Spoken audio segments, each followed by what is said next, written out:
So I made a video recently about what makes music cringy, because I feel like that term is thrown around a lot and people don't really have a solid definition of what it is. And it got me thinking of another term that I feel like gets brought up and thrown around a lot recently with all types of music: edgy. So consider this the follow-up where we talk about what exactly makes music edgy, from my perspective obviously, and in the comment section below you can let me know your definition of what you think makes music edgy in both a good and a bad way. Because unlike the term cringy, I feel like you hear a lot of different things tossed around when it comes to the terminology of edgy. It can be used as a way to say something is raw and gritty and real and showing genuine emotion, or alternatively it's something where you're an edgelord and it's something to be frowned upon because you lack self-awareness. And I think that's the diverging point that makes people decide if edgy is a good or bad thing. Take the nu metal movement, for example, and the alt metal movement of the 2000s. There are so many bands that are considered edgy in a good way or edgy in a really bad way, and it can either be used as a booster to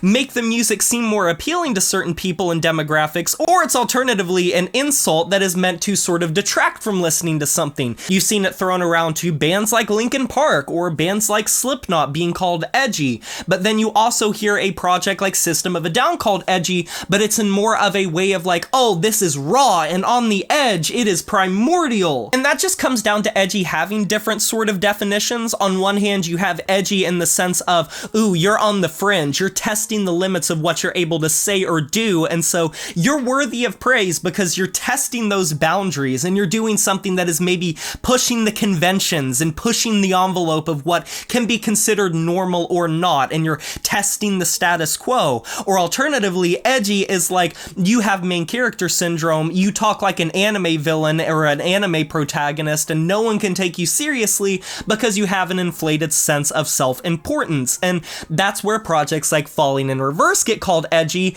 in the bad way. And that kind of goes back to the whole self-evident, self-awareness sort of thing, because I think that is the most important thing when it comes down to edginess and whether it's a good or a bad thing. A piece of music can be edgy because it's testing the conventional norms, or it can be edgy because you have zero self-awareness for how stupid you sound and the self-importance that you have. If it feels egocentric, narcissistic, or you have this view of yourself that you're being persecuted in some form or fashion. Ronnie Radke absolutely reeks of that on the record Popular Monster, where he feels like everyone in the world is out to get him for things that he literally brought on himself. Or artists like TX2 who have built an entire brand around the cliches and stereotypes of the emo scene and post-hardcore and screamo scene, and yet kind of like Ronnie Radke feel like he is being thrown under the bus for the things that he literally brought on himself. And I also feel like most listeners are smart enough to feel the intention behind something, which is why a lot of people grew up attached so heavily to grunge as well as the alt metal and nu metal scenes, which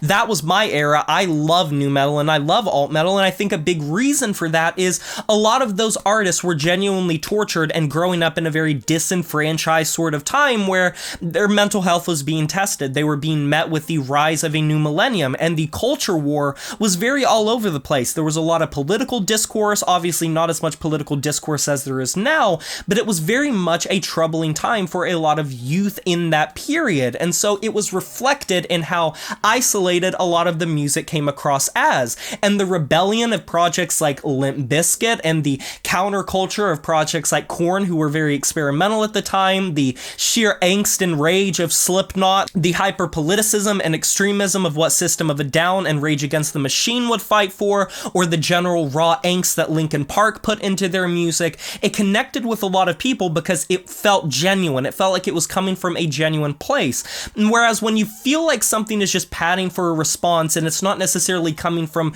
lived experience, I feel like that bleeds through in art, and it really shows itself when something is coming from a place of pain or a place of angst. And so edginess, when it comes to angst, which is also a term that gets thrown around a lot, really just comes down to, does it feel genuine? Does it feel like it's coming from a real place? The range of emotions for things like anxiety and anger and rage and feeling angry at the world, it can really connect and resonate with a lot of people. And in that way, you could call a lot of early black metal edgy. It was counterculture culture. It was going against a lot of organized religion at the time. At the time, a lot of the musicians that were in that scene, especially in the Norwegian scene, were in their late teens, early 20s. They were youthful. They had a lot of rage towards the system, towards the political atmosphere, towards organized religion, and they reflected that in a musical style that was meant to be off-putting and cold and endanger the scene and feel evil and dangerous to people, and it scared a lot of people and still scares a lot of people. So